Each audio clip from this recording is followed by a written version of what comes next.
સ્વાગત આપનું news કેપિટલના weather અપડેટમાં. હું યશ ભટ્ટ આપની સાથે. દર્શક મિત્રો, આજે સોમવાર, આ સપ્તાહનો પહેલો દિવસ અને વરસાદના અપડેટ પર દર્શક મિત્રો આપને નજર કરાવીએ. અત્યારે ફિલહાલ તમે જોઈ રહ્યા છો તે પ્રમાણે સવારે લગભગ 9 વાગ્યાના હિસાબે જો વિંડીના માધ્યમથી જોઈએ તો ઉત્તર ગુજરાતમાં ખાસ કરીને જે રાજસ્થાન અને ગુજરાતની બોર્ડર છે ત્યાં આગળ થોડો વરસાદની શક્યતાઓ જરૂર છે. જે ઉદયપુર અને પાલનપુરની વચ્ચેનો વિસ્તાર છે, ડુંગરપુર મહેસાણા વચ્ચેનો વિસ્તાર છે, ત્યાં આગળ થોડી વરસાદની શક્યતાઓ છે. બાકી લગભગ અહીંયા એટલે કે સૌરાષ્ટ્ર કચ્છમાં કોઈ પણ સવારમાં વરસાદની શક્યતાઓ નથી.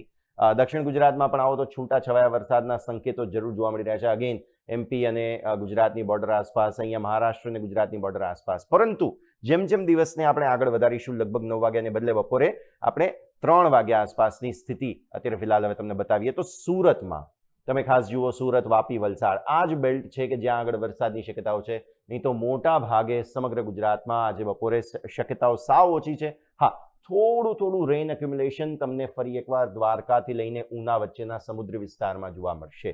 ત્યારબાદ 3 વાગ્યા બાદ લગભગ સાંજે 9 વાગે, રાત્રે 9 વાગ્યા આસપાસની આપણે અપડેટ જોઈએ તો ફરી એકવાર તમને જોવા મળશે કે આ જ વિસ્તાર છે દ્વારકાથી જુનાગઢની વચ્ચે કે જ્યાં આગળ થોડી શક્યતાઓ છે. સુરતમાં ફરી એકવાર વરસાદ અટકી જવાના સંકેતો છે. ઉત્તર ગુજરાત, કચ્છ, સૌરાષ્ટ્ર આ તરફ ક્યાંય પણ બાકી વરસાદની શક્યતાઓ નથી.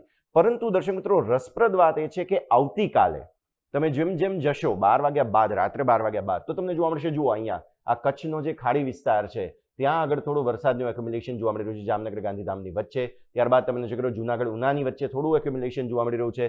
સુરત તરફ પણ થોડું એક્યુમ્યુલેશન જોવા મળી રહ્યું છે. અને જેમ આવતીકાલના દિવસમાં આગળ જઈશું, જેમ કે સવારે 8 વાગ્યાના સુમારની સ્થિતિ તમે જુઓ તો મોટા ભાગના વિસ્તારોમાં તમને જોવા મળશે જે વાદળી રંગ છે તે સ્પષ્ટપણે બતાવે છે કે આવતીકાલે સવારે વરસાદની ખાસ શક્યતાઓ છે.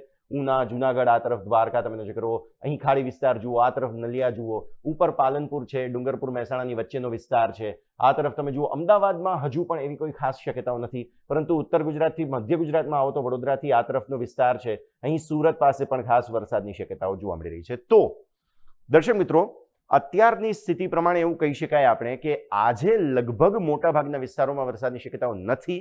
પરંતુ આવતીકાલ માટે એટલે કે મંગળવાર માટે વરસાદની શક્યતાઓ જરૂરથી જોવા મળી રહી છે.